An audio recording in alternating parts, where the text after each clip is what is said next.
నమస్కారం, స్వాగతం. పాతకాలం నాటి చలిపిండి ముద్దల తయారీ ఎలా చేయాలో చూద్దాం. బెల్లంని చిన్నగా దంచుకొని పాకానికి తగినంత నీళ్లు పోసుకోవాలి. యాలకులు దంచుకోవాలి. బాగా యాలకులు దంచుకొని పొడి చేసుకొని పెట్టుకోవాలి. ఈ గుండ్రాయి ముందు కాలంలో వక్క దంచుకోవడానికి అవ్వలు తాతలు వాడేవారు. దాన్ని ఇప్పుడు నేను యాలకులు దంచుకోవడానికి వాడుతున్నాను. బెల్లం నీళ్ళు, యాలకుల పొడి పక్కన పెట్టుకోవాలి. బియ్యం పిండి, బొరుగులు, శనగపప్పులు, నల్ల నువ్వులు, ఎండ కొబ్బరి తురుము, ఏపిన శనగిత్తనాలు వేసుకొని బాగా కలిపేసుకొని పక్కన పెట్టేసుకోవాలి. ఈ మిశ్రమాన్ని బాగా కలిపి ఈ మిశ్రమంలోకి మనం యాలకుల పొడి కూడా వేసుకోవచ్చు, లేదంటే పాకులోకి కూడా మనం యాలకుల పొడి వేసుకోవచ్చు. బొరుగుల్ని కూడా బాగా వేసుకుని కలిపేసుకోవాలి బియ్యం పిండిలోకి. బియ్యం పిండి మిశ్రమమే ఇదంతా అవుతుందన్నమాట.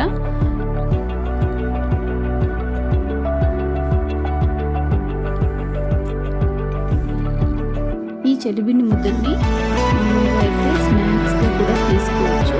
చాలా బాగుంటాయి. స్నాక్స్ వెళ్ళొచ్చి తినడానికి సూపర్గా ఉంటాయి. నీళ్ళు పోసి పెట్టుకుని బెల్లాన్ని పొయ్యి మీద పెట్టి పాకం రెడీ చేసుకోవాలి. పాకాన్ని బాగా తిప్పుకుంటూ ఉండాలి. మనకు పాకము ఎలా పట్టుకోవాలంటే, ముద్దలు గట్టిగా ఉండాలంటే, చలిపిండి ముద్దలు అనేటివి గట్టిగా ఉండాలంటే గట్టి పాకాన్ని పట్టుకోవాలి. ముద్దలు మెత్తగా ఉండాలంటే మెత్తటి పాకాన్ని పట్టుకోవాలి. బియ్య పిండిలో ముందుగా కలిపి పెట్టుకున్నాం కదా, ఆ బియ్య పిండిలోకి ఈ పాకాన్ని కలిపి ఇలా చిన్నగా ముద్దలుగా చేసుకుంటే చాలా బాగుంటుంది. అలా ముద్దలు చేసి పెట్టిన దాన్ని మనం చలిపిండి ముద్దలు అంటాము. కావాల్సిన సైజులో మనం చలిపిండి ముద్దల్ని తయారు చేసుకోవచ్చు. ఈ చలిపిండి ముద్దల్ని ముఖ్యంగా మన ప్రాంతంలో శివరాత్రికి చేసుకుంటాము.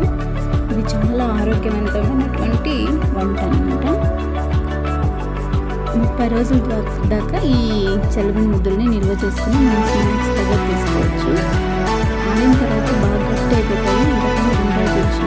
దాంతో కడుగు పెట్టుకోవచ్చు. చాలా బాగుంటాయి. ఈ వంట మీకు నచ్చినట్లయితే లైక్ చేసి, షేర్ చేసి, సబ్స్క్రైబ్ చేయండి. Thank you for watching. చూడండి, ఇలా కలిపేసుకుంటే చాలా బాగుంటాయండి ఇవి తినడానికి. మీరు నచ్చినట్లయితే ఇది ప్రాసెస్ మీరు ఒకసారి ఇంట్లో తయారు చేసి చూడండి. మళ్ళీ కూడా తయారు చేసుకోవచ్చు. శివరాత్రికి అయితే పక్కా ఈ వంటను మేము చేస్తాము. మీకు నచ్చినట్లయితే ఈ వంటను చూసి నేర్చుకోండి, ట్రై చేసి తినండి. చాలా బాగుంటాయి. ఆరోగ్యానికి కూడా చాలా మంచిది.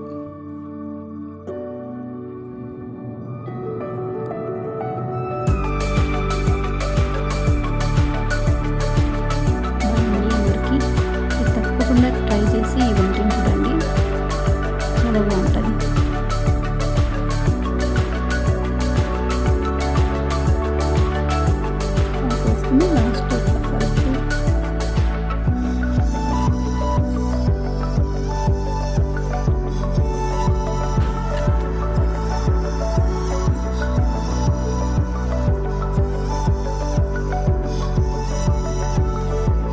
మర్చిపోకుండా లైక్ చేయండి, షేర్ చేయండి, సబ్స్క్రైబ్ చేయండి. బాయ్.